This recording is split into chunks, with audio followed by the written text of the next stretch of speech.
The women's bowling team finished top 5 at the Lady Jack Classic. And women's basketball are now 2-0. All this and much more coming up next here on the Penguin Rundown.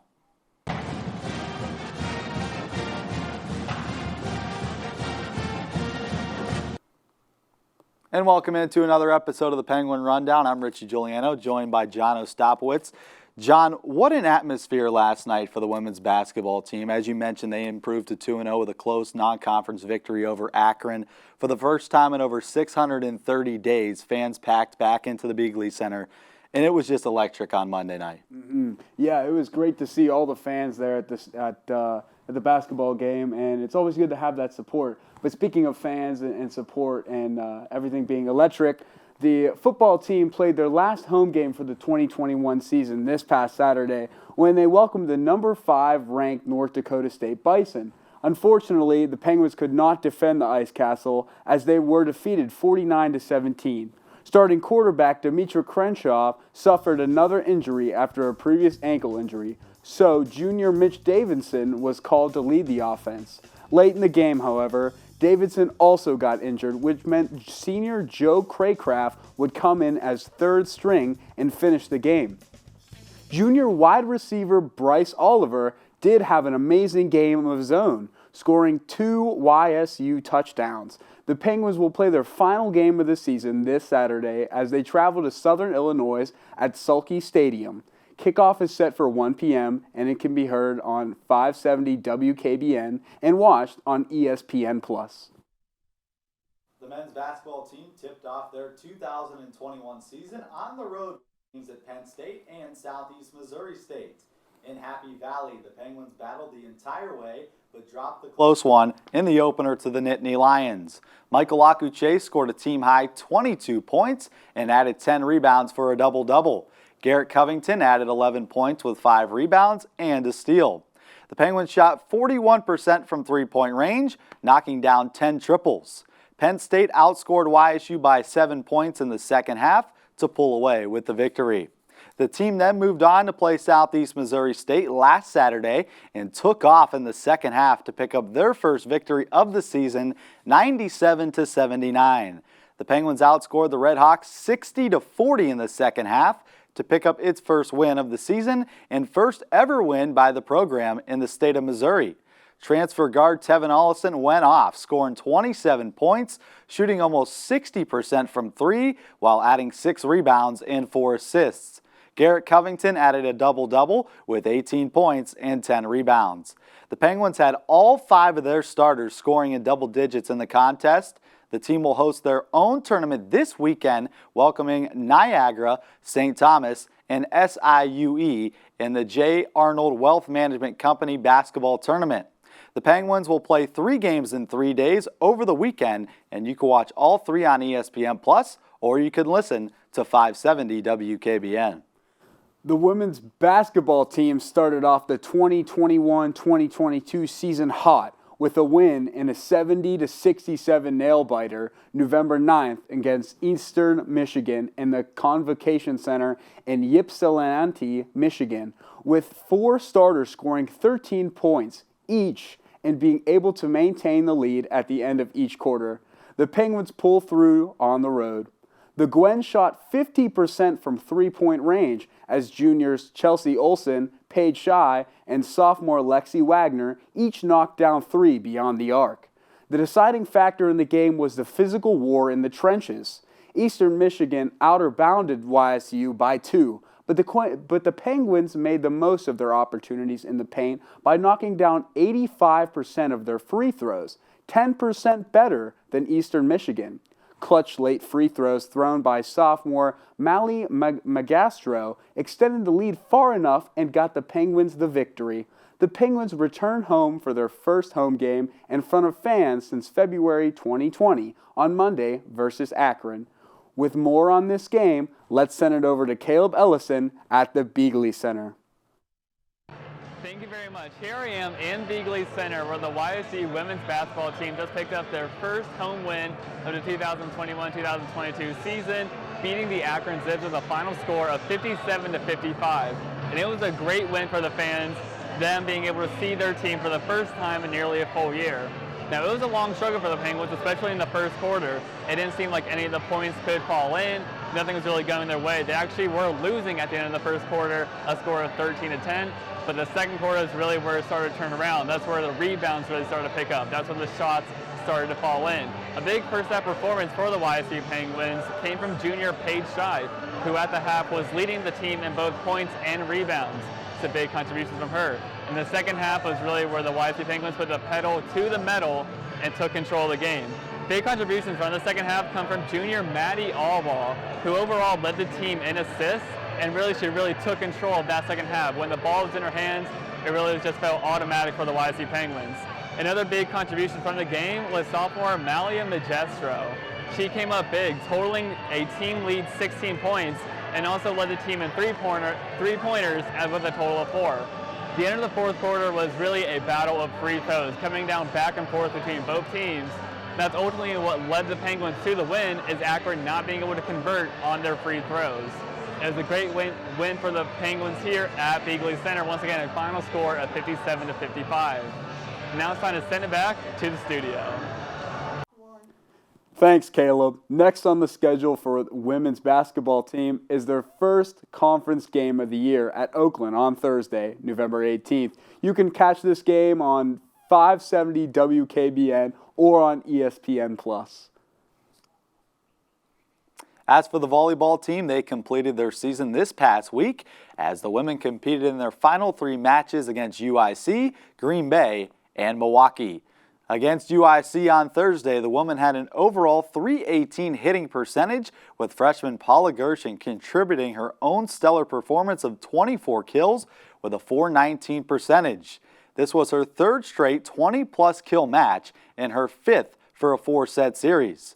Junior Josie Borum added 38 assists to the offense, and freshman Caitlin Jones added a match-high 18 digs for the defense. Despite putting up big numbers, the Penguins fell in defeat to the hands of the Flames 3-1. The women had another tough fight on Friday, losing a nail-biting 5-set series to Green Bay, despite edging the Phoenix in almost every statistical category. Leading the team was Gershon with yet another double, tying her career high with 27 kills while adding 16 digs and 4 aces. Josie Borum earned a career-high 53 assists, while also posting a double-double with 53 assists along with the 12 digs. Outside hitter Ellie Cox had a spectacular night in the front row as she posted a career-best 13 kills, while senior Amanda Lebiota earned 14 of her own. Defensively, junior Nadia Pace and Borum made an appearance, having more than half of YSU's 8 blocks, and Caitlin Jones led the team with a 24-dig performance. The team played their final match of the season on Saturday against the Milwaukee Panthers and also celebrated senior night for student assistant Ashley Starzik and defensive specialist Morgan Cleveley. Unfortunately, the top team in the Horizon League dominated the Penguins 3-0. Leaders in this match were Paula Gershon with 8 kills, Josie Borum with 22 assists, and Caitlin Jones with 10 digs. Cleveley played her last collegiate match with 6 digs and an ace. The volleyball team finished its season 6-23 overall and 3-15 in the Horizon League. Now for a recap on our volleyball season, we will send it over to the Beagley Center, where Katie Rogers-Vidala and Kyle Wills have more. Thanks, guys. Welcome into the round table. I'm Kyle Wills alongside Katie Rogers-Vidala, and as you can see, we're here inside the Beagley Center. We're going to be giving a season recap of the volleyball team. And Katie, looking back at last year, the team finished 3-11 in their COVID-shortened season. Looking at this year, they finished 6-23. Weren't really able to build off of last year. They tied for 9th in the Horizon League with IUPUI sitting at 3-15. But I think the team had to fill some of the voids that they lost last year. 4 starters, 3 of them being seniors, 1 being a transfer student. Obviously, that had to be a struggle for the team. Yeah, it really stunk. I mean, they lost basically 4 positions on the court. They lost a setter, they lost 2 setters, they lost 2 outside hitters, and a libero. They lost Margot Thompson, Libby Darling, Alyssa Oswald, and Alexia Burns, who was their main setter. She went to a college in Hawaii. But I mean, overall, I think that they couldn't really fill those voids very well in the offseason. They struggled a lot, but I think the impact that the players made last year contributed to this year, and the players that they did get in the offseason did help, but they did struggle throughout the whole season, unfortunately. Yeah, you mentioned the team struggling, obviously by their record, wasn't the best of seasons. They were close to last in almost every statistical category offensively in terms of hitting percentage, kills, same thing defensively, giving up the highest hitting percentage, a large amount of kills. Obviously, they weren't able to fill those voids quite well in the offseason. Yeah, they struggled both offensively and defensively. I mean, fortunately, I was able to go to basically almost every home match this season, so I could watch them play. But offensively, if one thing wasn't going right, nothing was going right. If they weren't passing right, they weren't getting the ball over right. If they weren't serving right, their whole chemistry was just off the whole time, because that's how you start a match, you know? So offensively, they just needed somebody. Thankfully, we did. We'll talk later about Paula Gershing. Thankfully, they had that offensive player to really give them those points, but there were just too many issues that went on. And defensively, too, we have a really big blocking issue. We do dig very well, but in the front row we need that bigger presence. Yeah, we're not the tallest in the Horizon League, but it would be really nice to have a little bit better blocking in the front row. But overall, we did struggle this year. Well, you mentioned Paula Gershing. She's been the star on the offensive side of the team this year. I mean, having that experience that she had before coming to YSU, being part of that German the German junior national team. Obviously, that experience transitioned well collegiately, obviously leading YSU in many offensive categories. But you can also talk about the other freshmen in China Lady, Caitlin Jones. They've also stepped up and played really well as well. Yeah, going back to Paula Gershing, I mean, she was just a great addition to this team. She led the Horizon League as a freshman, both in kills and in points. She was second in aces. She was just a great offensive player for this team. And you talk about Caitlin Jones. She subbed in for Riley Seagross halfway through the season as a libero. She did great. She had a lot of double-digit digs throughout the whole season. Like she did great too. But other than that, Paula did do great, and all of the freshmen really stepped up this year.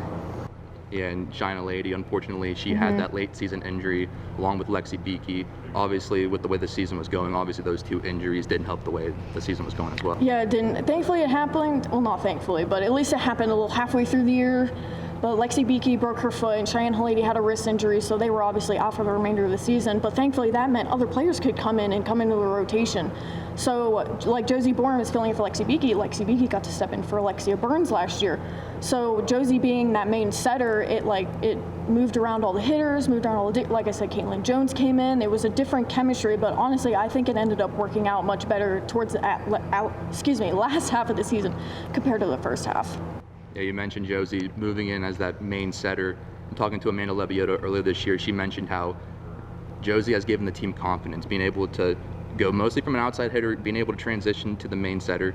She really gave that team confidence, and you can see by the late season mojo that this team had, as they hit at least .259 hitting percentage in their last 5 matches, as well as taking 2 of their last 5 matches. So obviously with that confidence, they had some late season mojo. Yeah, 259 is actually not that bad of a hitting record. Considering we're not that good of an offensive team, that's really not bad for the last half of our season. And as you said, they won 2 of their last 5. They won those games back to back. They had a 5-set series against Green Bay, and Green Bay is not the best team in the Horizon League, but we still fought really well in that 5-set series. But towards the end of the season, I could really tell that they were trying hard to get their chemistry together and get their passes right, get their hits right, just get everything together right. But hopefully in the offseason, they can get ready for next season, finishing the way they ended this season. Well, speaking of the offseason, we wish the volleyball team nothing but a safe and healthy offseason, and we wish them the best of luck next season. Send it back to John and Richie in the studio. Thanks, Kyle and Katie. The women's tennis closed out their fall slate at the CSUN Invitational this past weekend in Northridge, California at the Matador Tennis Complex. 7 players combined to play 22 singles matches and 12 doubles matches. The Penguins won 10 singles matches as sophomore Maria Oliveira won 3 contests to lead the way. Junior Jessica Stanmore, sophomore Aliska Maskarovic, and freshman Alyssa Rigazario each won 2 matches at the Invitational. Oliveira won the consolation of the singles D bracket by winning her finals 3 matches. In doubles, Stanmore and freshman Lily Minich won their first 2 matches to reach the finals in the doubles B bracket. Mariskevo and Rigazio won a pair of doubles contests. The women's tennis team will return to action in January when its spring season gets underway. Over the weekend, the bowling team finished in 5th place at the Lady Jack Classic, hosted by Stephen F. Austin. After 2 days of qualifying matches, YSU was the 6th seed in the tournament. They opened Sunday by sweeping Stephen F. Austin 4-0, but then lost to Arkansas State 4-1. Penguins were able to bounce back against Maryville 4-3 to secure the 5th place in the tournament. YSU's overall tournament record of 10-3 is its best record of the season. The bowling team will be back on the road this weekend to play in the Eastern Shore Hawk Classic in Millsboro, Delaware. And now for our play of the week, we will send it over to Drew, who has more from the Bigley Center. Thanks, guys. This week's play of the week is brought to you by Maddie Albar of the Youngstown women's basketball team. Right there, you see it's a nice little hesitation. Euro steps with 3 defenders and gets the bucket to fall. Right now, she is celebrating with her teammates. We're going to take a look at that one more time in slow motion. Right here, you see the nice little hesitation. The Euro step through 3 defenders, puts the ball up high, gets the call and one as the ball bounced around the rim a few times. Congratulations, Maddie, on being this week's play of the week. Guys, back to you.